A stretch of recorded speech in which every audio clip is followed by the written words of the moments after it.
Have you ever stood in a room full of people, smiling on the outside, while a single comment pierced through your dignity like a quiet blade? Maybe it was a joke at your expense, a public correction meant to sting, or a look that said more than words ever could. In that moment, you felt small and alone. But you're not. And you're not weak for feeling it either. The Stoics, those calm, unshakable souls, wrapped not in togas, but in deep understanding, faced the same trials. Because no matter the century, people will sometimes choose to humiliate others, not by accident, but by design. Why? That's what we're exploring today. 6 reasons why someone might try to tear you down in front of others, and how Stoic philosophy helps you rise above it without losing your center. No shouting matches, no revenge fantasies, just clear insight, quiet strength, and the power to walk through fire without being burned. If you've ever wondered why you're the target and how to stop giving them power over your peace, stay with me. You might find that the real victory doesn't come from fighting back, but from standing firm. Reason. 1. They sense weakness. Some people don't come at you with fists. They come with silence, with glances, with words that seem casual but strike with precision. They're not always loud. Often they're watching, waiting, like predators testing the edge of a herd. They look for hesitation, for someone who seems unsure of their place, uncertain of their worth. The moment they sense it, they move in. A joke dressed as humor, a comment slipped in during a meeting. It might sound like nothing to others, but it hits you, sharp, personal. And when you say nothing, when you force a laugh and tell yourself not to take it personally, they take it as a signal. This is allowed. They don't stop on their own. They stop when you show them who you really are. I remember early in my career, I worked under a manager named Greg. He had a way of speaking that always carried a hint of mockery. "Maybe this task is a bit advanced for you," he once said in front of the team. Another time, "We'll let you catch up later," always with a smirk. At first, I brushed it off. Everyone else laughed, so I told myself to grow thicker skin. But each time I stayed silent, the jabs got sharper, more frequent. And I learned something. People like that aren't careless. They're intentional. They're testing what you'll accept. And every time you tolerate disrespect, you train them to continue. Here's where Stoicism reshaped the way I handled it. Many think Stoicism means becoming emotionally numb, but that's a mistake. The Stoics were not cold, they were clear. As Marcus Aurelius wrote, "You have power over your mind, not outside events." Realize this, and you will find strength. You cannot control the tongue of another. You cannot stop someone from trying to diminish you, but you can control your response. If you do not value yourself, why would anyone else? That's the truth many avoid. Not because they don't care, but because they hope that by being agreeable, they'll avoid conflict. But in doing so, they create something worse: permission for others to treat them poorly. Humans, whether we admit it or not, test boundaries. We seek out where the lines are. And when someone shows no line, some will take full advantage. Not always out of cruelty, but because they can. This isn't about being confrontational. Stoicism doesn't tell you to fight every insult. It teaches you to hold your ground with grace. Sometimes that means not laughing when a joke is made at your expense. Sometimes it means pausing, holding their gaze, and letting the silence speak for you. And sometimes it means simply excusing yourself from a room that no longer respects your presence. That's not weakness. It's power, refined. That's Stoic discipline, not because it lacks emotion, but because it places dignity above reaction. When you start protecting your worth, something changes. The people who once tested you will think twice, not because you shouted louder, but because they can sense you're no longer an easy target. You've drawn a quiet line, and it's visible even in your stillness. You don't need to explain it. You don't need to defend your boundaries. You just need to honor them. And here's where the transformation truly begins. The respect you earn isn't just external. It comes from within. When you choose not to fold, when you choose clarity over approval, you begin to trust yourself. That's the gift Stoicism offers. Not invincibility, but inner authority. You learn to walk through the world upright, not because the world is gentle, but because your sense of self no longer wavers with every blow. That is what it means to be unshaken. Reason 2. They want control. Humiliation has always been one of the quietest, most effective weapons of control. It doesn't always come with shouting or open aggression. Sometimes it wears the mask of humor, sarcasm, or subtle dismissal. But the purpose is the same: to make you feel small so someone else can feel powerful. When someone cuts you down in front of others, when they expose something personal, make a cruel joke at your expense, or correct you publicly with a tone that stings, it's not just about the words, it's about control. They're not offering feedback, they're making a move.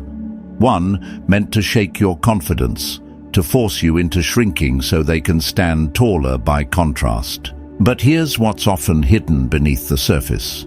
The person who humiliates others is usually wrestling with their own sense of powerlessness. Instead of addressing that struggle within themselves, they reach outward, lashing, manipulating, trying to control others as a substitute for controlling themselves. I once worked with a colleague named Melissa, who had a reputation for always putting people in their place. She did it with charm, with a smile, often cloaked in humor. One afternoon, during a team meeting, I presented an idea I had invested weeks into. As I wrapped up, she interrupted, not with a question, but with a biting remark that drew awkward chuckles. It wasn't loud or dramatic. It was calculated, just sharp enough to make me second-guess everything I'd said. And for a moment, it worked. I felt my face flush. My mind scrambled for a defense. I wanted to justify myself, to win the room back. But something inside me, perhaps instinct, perhaps a lesson I'd finally learned, held me back. Because I saw it clearly. Her power wasn't in the comment. It was in how I might react to it. Stoicism teaches that we don't control what others do. We only control how we respond. Marcus Aurelius, that philosopher-emperor who lived under constant scrutiny, said it best. You have power over your mind, not outside events. Realize this, and you will find strength.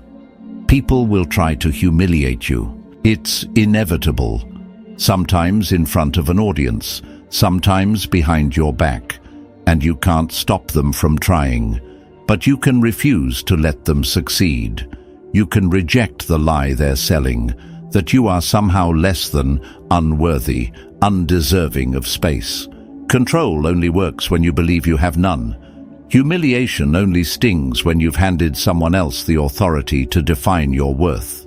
But when you reclaim that, when you stop dancing to their tune, stop playing their game, their grip dissolves. A person grounded in self-respect can't be easily shaken. They don't need to shout or clap back. They simply don't waver, and that unsettles those who rely on fear and shame to feel strong. If you take one truth from this, let it be this: humiliation is only effective if you believe you deserve it. You don't, and you never did. Those who use shame as a weapon are revealing something about themselves. But how you respond, that reveals who you are. And when you choose stillness over panic, self-mastery over reactivity, You send a message without saying a word. You're not here to be controlled. You're not someone who flinches at every blow. You are someone who walks with quiet authority because you've stopped seeking approval from people who need to tear others down to feel whole. That's the heart of Stoicism. It doesn't promise a world free of insult. It gives you the clarity to walk through that world untouched, not because you don't feel, but because you've learned not to carry what was never yours to begin with. Reason. 3. They envy you. This may be the hardest truth to face, but it's also one of the most freeing. Sometimes people humiliate you not because you're lacking, but because you reflect something they've lost. Your confidence, your character, your calm presence. These aren't flaws. They're reminders. And for some, reminders hurt more than insults. When you walk with integrity, when you stay grounded in values they abandoned long ago, you don't just stand out, you unsettle. Your strength, even when quietly expressed, becomes a mirror they'd rather not look into. And instead of rising to meet what they see, they choose the easier path. They try to dim your light. Psychologists call this malicious envy, a corrosive form of envy that doesn't admire or aspire, but seeks to harm. It often triggers what's known as schadenfreude, a bitter satisfaction at seeing someone stumble, not because they see you as weak, but precisely because they know you are not. I remember a colleague named Jordan, polished, charismatic, but always quick with a jab whenever someone else succeeded. It wasn't random, it was calculated, and over time it became clear. The more secure and composed someone appeared, the more he tried to tear them down. Not to correct them, but to quiet the discomfort their presence stirred in him. Seneca, the Roman Stoic, saw this clearly when he wrote, "It is not the man who has too little, but the man who craves more, that is poor." A person can have every external success and yet live in spiritual poverty. And when the soul is starved, it lashes out, not at what's wrong, but at what's whole. This is why Stoicism is so powerful. It doesn't ask you to retaliate, it invites you to understand. You stop wondering what's wrong with you. You stop carrying their bitterness like it's your shame. And instead, you recognize the truth. Their attempt to humiliate you says more about their pain than your worth. So when envy strikes in the form of sarcasm, dismissal, or subtle sabotage, don't shrink. Don't lower yourself to soothe someone else's discomfort. Stand exactly as you are, rooted, calm, and whole. Their shadow is not your responsibility. It never was. And if this resonates with you, if you've seen this pattern play out in your own life, drop a yes in the comments. I'd love to hear your story. Reason 4. You haven't set boundaries. If you don't clearly define what is acceptable and what is not, someone else will do it for you, and usually to your disadvantage. People, by nature, test limits. Sometimes it's deliberate, sometimes it's unconscious. A joke here, a subtle dismissal there. And if you say nothing, if you brush it off to avoid making things awkward, the message you send is clear. This is allowed. The truth is, disrespect rarely arrives loudly. It slips in quietly, gains ground gradually, and one day you find yourself in a space where your time isn't valued, your voice isn't heard, and your worth is quietly questioned. You wonder how it got this far, but if you're honest, it began the moment you failed to say, "Enough." This is why Epictetus warned, if you want to improve, be content to be thought foolish and stupid. Because setting boundaries often comes at a social cost. People may misunderstand you. They may call you difficult, arrogant, unkind, especially those who benefited from your silence. But if you want peace, you must be willing to forego approval. You cannot hold both. Stoicism teaches us that peace is not the absence of conflict. It is the presence of principle. It is knowing where you stand and refusing to move, even if it means standing alone. Take the example of Maya Torres, a young journalist early in her career. Working at a major news outlet, she was told, repeatedly, that her voice wasn't right, her appearance wasn't TV-ready, that she'd need to change who she was to succeed. The pressure to conform was immense. But Maya didn't bend. She knew that chasing approval at the cost of authenticity was a quiet kind of self-erasure. She drew a line and stuck to it. She was eventually let go. At first, it felt like failure, but she held fast. Years later, she built her own platform, on her own terms, and became a respected voice in journalism, not despite her refusal to conform, but because of it. That's the Stoic path. You don't set boundaries because others will praise you. You set them because you respect yourself. And when you do, when you calmly hold the line, people either learn to honor it or they leave. Either way, you win. This isn't easy. It means being misjudged by people who only understand relationships built on silence and self-sacrifice. But true dignity often walks hand in hand with solitude. Not the kind that weakens, but the kind that strengthens. And when your life is built on self-respect, the right people stay, and the wrong ones drift away. Reason 5. They seek an audience.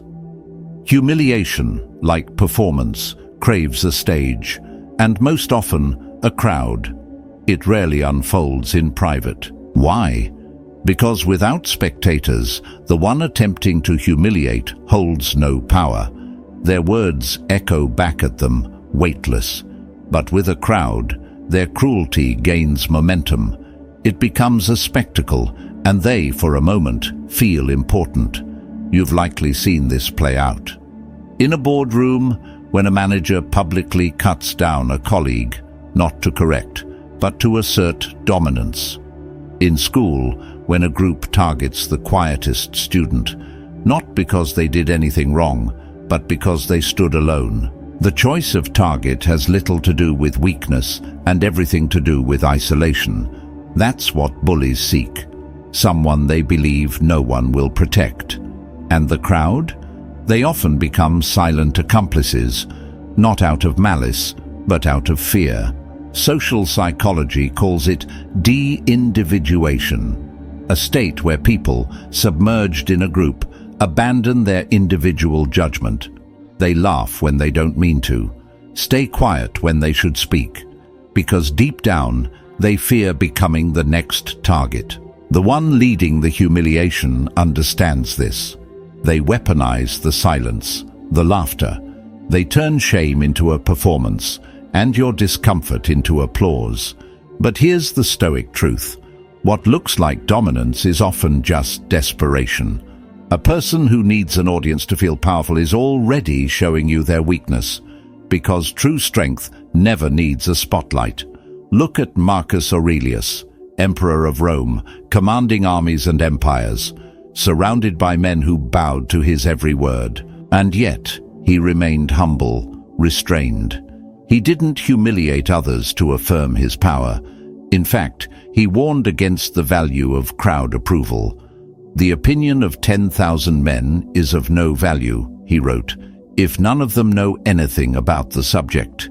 He understood something profound, that applause is often mindless, that fear masquerades as loyalty, and that the opinions of the unthinking are not worth chasing. So when someone tries to humiliate you publicly, remember, the real threat isn't their insult, it's the echo it finds in the room. Their goal is not just to embarrass you, but to convince you that the laughter or silence of others is proof that they're right. But they're not. Their laughter is hollow, their silence, fear, and you owe neither your explanation nor your self-worth. Stoicism doesn't teach us to silence the crowd. It teaches us to rise above it, to remain steady even when surrounded by those who've traded their integrity for comfort, to know that your value isn't determined by volume, but by virtue. You don't need their applause. You don't need the approval of those who cheer for whoever shouts the loudest. What you need, what you've always had, is your own steady mind, your own quiet strength, and the courage to remain whole in a world that rewards the cruel. That is the Stoic path. That is real power. Not in noise, but in the calm dignity of someone who refuses to be made small. If that spoke to something inside you, leave a like and subscribe for more. This journey towards strength and clarity is one we walk together. Reason 6. They sense you do not know your own worth. This is the most invisible wound, the kind many carry in silence. Being humiliated before you've discovered your own value leaves a mark, not because the words were true, but because they found no resistance. It often happens early, when your sense of self is still forming, or during moments of doubt, when your footing in the world feels unsure. And those who humiliate, they seem to sense this, not through wisdom, but through instinct. Not because you are weak, but because you haven't yet realized you're not. The weakness they exploit isn't about strength or intelligence. It's the absence of identity, of someone who hasn't yet stood firm in who they are. Because when you do know your worth, when it's etched into your bones, no one can take it from you. Not because they won't try, but because they'll fail. The insult won't land, the smirk won't sting, the joke won't echo inside. It will meet something solid, something unshakable. But without that inner foundation, you become susceptible to the approval and disapproval of others. You bend to fit, to please, to avoid standing out, because you haven't yet chosen where you stand. As Epictetus wrote, "No man is free who is not master of himself." Real freedom, true, unshakable freedom, doesn't come from status or applause. It comes from mastery of your own mind, and that begins with knowing who you are, without needing someone else to confirm it. When you don't know yourself, every criticism feels like truth. Every cold look feels like a warning. But when you do, when your worth no longer depends on recognition, you become untouchable in the most powerful way. Not because you've stopped caring, but because you've stopped depending. Think of Eleanor Hayes, a figure often overshadowed by louder names in history. As a child, she was mocked relentlessly by those closest to her. Her mother called her plain. Her extended family made sure she felt invisible. She lost her parents before she was 15 and was raised in a home where shame came easier than love. She could have disappeared into that narrative, could have spent a life playing small. But Eleanor didn't. Slowly, deliberately, she built herself. Through learning, service, and reflection, she shaped a life of purpose rooted in conviction. Later, as a public figure, she was mocked for her voice, her looks, her activism, but it didn't stop her. Why? Because she had already answered the question that humblers rely on you, not asking, "Who am I and what am I worth?" That's the essence of Stoicism. You don't become unshakable by silencing every critic. You do it by deciding they don't get a say in who you are. This work is not easy. It takes time, solitude, honesty. It takes the courage to ask hard questions and the strength to walk away from voices, internal and external, that don't honor your truth. But once you do, once you know your worth, something remarkable happens. The people who once tried to humiliate you fall silent. Their words lose weight. They throw stones, but none hit. not because the world has changed, but because you have. Here's the quiet truth. Some will try to humiliate you, not because you're weak, but because your strength unsettles them. They'll test you, doubt you, try to make you shrink. But you are not here to shrink. Not anymore. You don't need to demand respect. You embody it. In silence, in stillness, in knowing exactly who you are. That's Stoic strength. And when you stand in it, you become untouchable, not because the world is gentle, but because you are grounded. If this message spoke to you, stay close, subscribe for more, and take this journey of inner strength with us. And if you're claiming your worth today, type "Still I Rise" in the comments. Remember, your dignity was never up for debate. You define it. And in the next video, we'll go even deeper into how to hold that power, no matter who tries to take it.